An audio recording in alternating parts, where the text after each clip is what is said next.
ladies and gentlemen, it's me, it's Mr. B. You've been asking for a long time for me to do, well, a long time, a couple of weeks, for me to do a vlog since the start of the month. And to be honest, it's something I've always dreaded doing. I don't like talking about myself. I even created a character, Mr. B, so you didn't have to get to know me. It's not my greatest subject to talk about. Never has been, never will be. I'm not the most, me personally, I'm not the most confident person. Me going on cam was possibly the hardest thing I've ever done when it comes to streaming, making videos, and this right now is the absolute hardest thing for me to possibly do. So the fact I'm doing it, well, I suppose some would say it's a cross that I've managed to get past. It really isn't. I'm still shitting myself right now because I know this video is about to go out and 50 people's going to watch and go, look at that fat bastard. But here I am, in the flesh. I'm going to try and use the camera more often for my videos so you can actually see me talking. I don't like it. But yeah, it's me. So, what am I going to talk about today? Well, I thought since I'm starting this vlog series, which is going to try and be a weekly series, it might be a bi-weekly series, we'll just see how it goes. See how the reaction is to this video. If I get enough likes, enough comments and things like that, I'll do more. If you want to know more about me as a person, I'll do more. So, when I asked what you wanted to hear from as far as the vlog's concerned, I was asked about my wife, my gaming collections, how I got into gaming and things like this. The first one I can answer straight off, the gaming collection. I don't have one. I know, right? Weird. But not really. You see, it all stems down to who I am personally. I am a cheap ass northern bastard. I don't like spending money. I think games are ridiculously priced these days. Regardless of what these developers will say, well, it costs so much to make it. Fuck off. Fuck off. At the end of the day, no, I'm not having it. You can see that it winds me up. So what I tend to do is I will buy a game. I'll play it until I don't want to play it anymore. And then I will trade that physical copy in. Now, before I buy the game, I normally get like a pre-order deal. Not the deluxe version or anything like that, just base copies. And if you look around like Hot Deals or Amazon or places like that, you'll get a deal where you'll get the main game, the vanilla copy, for like 35 quid, which is like 10-15 quid off the retail price on day one. So I'll save 10-15 quid there. And then once I'm done is I'll trade the game in 20-25 quid. So in essence, the game's only costing me between 10 and 15 pounds, 20 pounds tops. And that's just how I roll. That's just what I do. So I don't really keep a game collection. The only games that I have is probably 1, 2, 3, 4, 5, 6, 10, and they're games that are worth like 4 and 5 quid a piece, and I refuse to trade them in because they're worth more to me. Like Wolfenstein 2, for instance, it's worth 2 or 3 quid, but I actually enjoy that game. I've not really got. Sorry, no, hang on, let's just put that right. I enjoyed Wolfenstein 1. Wolfenstein 2 I found a little bit tough, so I put it to one side, but I'll probably go back to it at some point. I might even stream it at some point. So yeah, that's why I don't have a gaming collection. Everything else from that point, however, it gets a little bit tough. Certainly to answer. So, what I thought I'd do is I'd tackle each question one at a time. I'm not going to stop it because I talked about gaming collection. That's a simple one. But getting into gaming, you see, everything to me is quite long and complicated stories. One of which is what got me heavily into gaming. Now, I've always been a gaming lover. I'm 35 years old. I've been gaming since I was 5. I started like with an Atari, playing Frogger. One of my best memories of gaming is playing Shenmue for the Dreamcast and sitting up till 3 or 4 o'clock in the morning on a school night, I might add, while my parents were sleeping, hoping to God they didn't come in my room and tan my ass for playing the game because I got into it so well. Another one of my great gaming memories is winning a Tekken contest just by pressing one button over and over again. It was a punch button. Sorry, it wasn't Tekken, it was Virtual Fighter for the Dreamcast. And I just pressed that punch button. And that's all I did throughout the whole round, and I scored that many points, ended up winning the whole tournament, which got me a Dreamcast for the week, and it was just when Dreamcast had come out, and I was blown away by it, so much so my dad had to get me one for Christmas, and he hated that fact. But yeah, there's some of my greatest gaming memories of a child. And obviously playing things like Gran Turismo and stuff like that. But gaming really took hold for me about 13, 14 years ago. And the reason for that is, back then, you see, I didn't do much gaming. I was several things. I was a successful salesman, where I'd sell car salesman. I know. I'm sorry, some of us have got to do it. In fact, I prided myself on being one of the very few honest salesmen in the country. I'd never treat a customer in a way that made them felt they was robbed. If I felt the car wasn't right for them, I wouldn't push them into it. It's how I became a very successful salesman. In fact, I could do vlog series on how to be a successful salesman. I still know the tricks and trades. On top of that, I was also a personal security guard. I had my personal security license and things like that. And you know, life was good. I was earning a lot of money, had my own flat, everything was good. Everything was really good.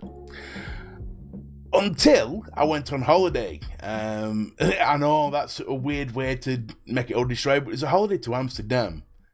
And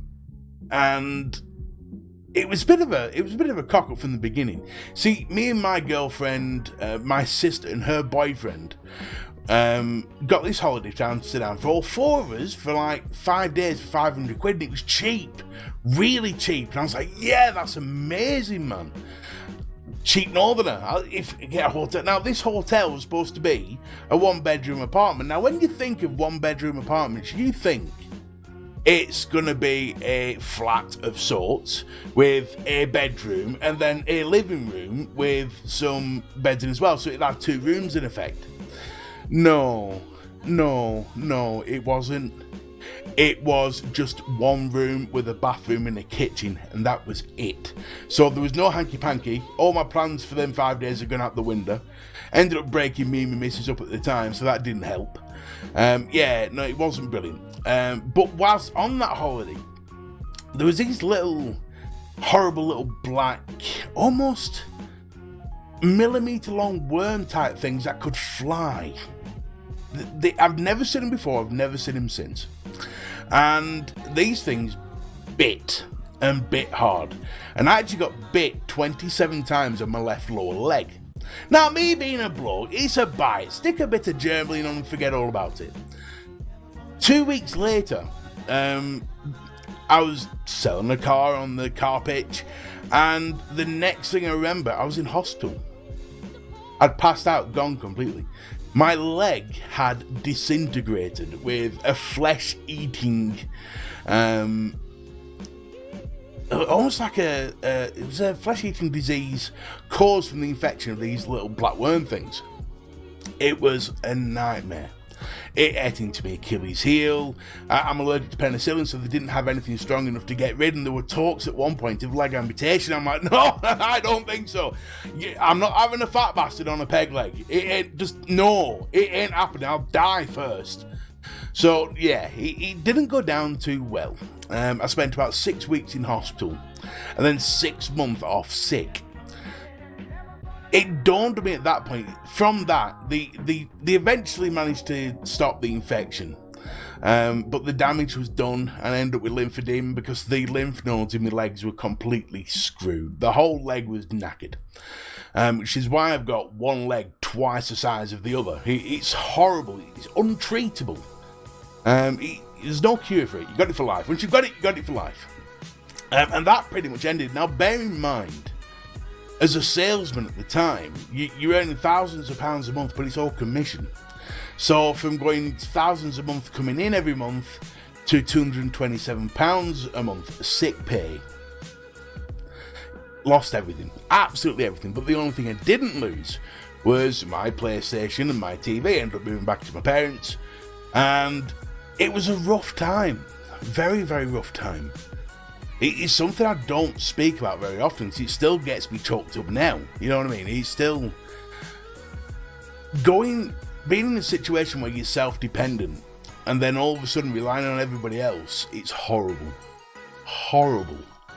And it's something that, the things that I went through was unreal, especially when you start losing stuff. When you start losing stuff, because I was a very material person, when you start losing stuff that you'd worked hard for, it doesn't hit well.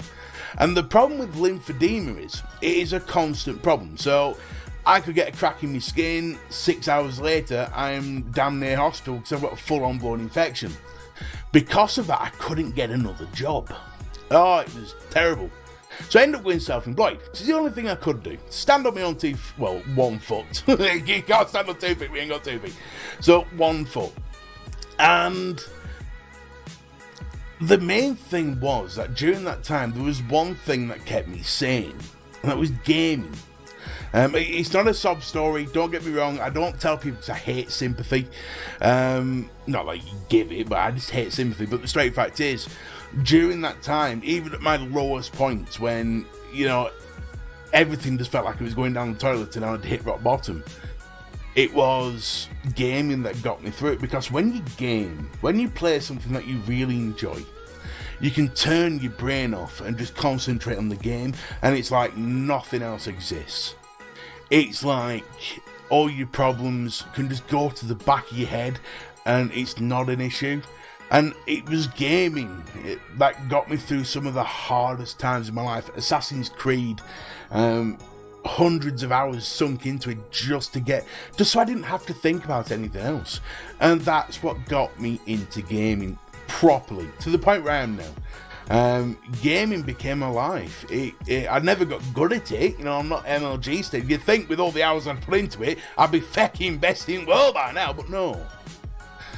No, unfortunately. But I loved gaming. I loved everything about it. So that's how I got into gaming. That was me. How did I get into streaming gaming and doing videos about it? Well, obviously, it's 13 years on and times are no better. They're not any easier. I still suffer with lymphedema. I still suffer with other various problems. Being one hell of a fat bastard doesn't help. It's a catch-22. You want to exercise, but you can't exercise. It's a pain in the arse. But the straight fact is that doing videos for... I don't care if one person watches it. I've got 550-ish subscribers, and I love everyone for subscribing. But the videos I make are for me. It's a way. It takes me 4 or 5 hours to make a video, and that 4 or 5 hours, I'm not thinking about anything else. It's my way of getting away from things. And the fact that people enjoy the streams and the fact that people enjoy the videos is massive to me, because it makes me feel like it's back to that feeling when I was selling cars and being in security and things like that. It's like I'm back on my feet again, if that makes sense. Yeah, choking up again. Ah, shit. No, it's not happening. So yeah, that's me. That's why I got into this. And feck's sake, Nick. So yeah, that's how it all started. That's how I got into gaming, and that's how I got into streaming and making videos for you guys. It's something that was really important to me, just to keep me sane. And there's been a few people that have supported me along the way. My wife, obviously, Jesus Christ, she supports me like you wouldn't believe. She doesn't give me shit about spending hours and hours gaming so I can record stuff. She supports me every step of the way. She knows that we make nothing from it, but the straight fact is that she would give her last hour just to make sure that I was happy. And you can't buy that. There's other people as well. Barry Sutherland, who helped me start up by giving me, investing into the channel. He didn't give, he invested into the channel.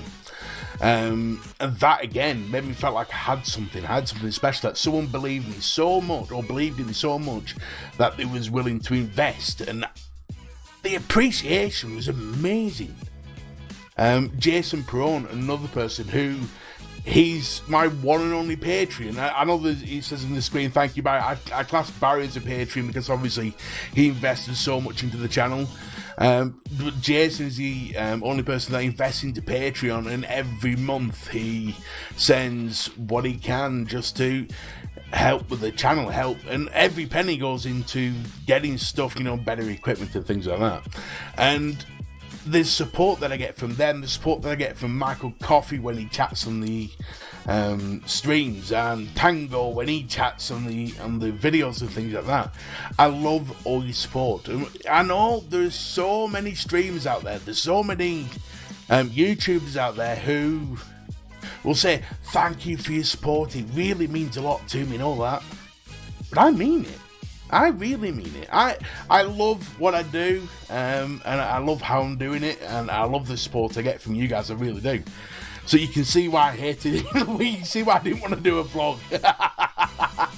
So that's the first question answered.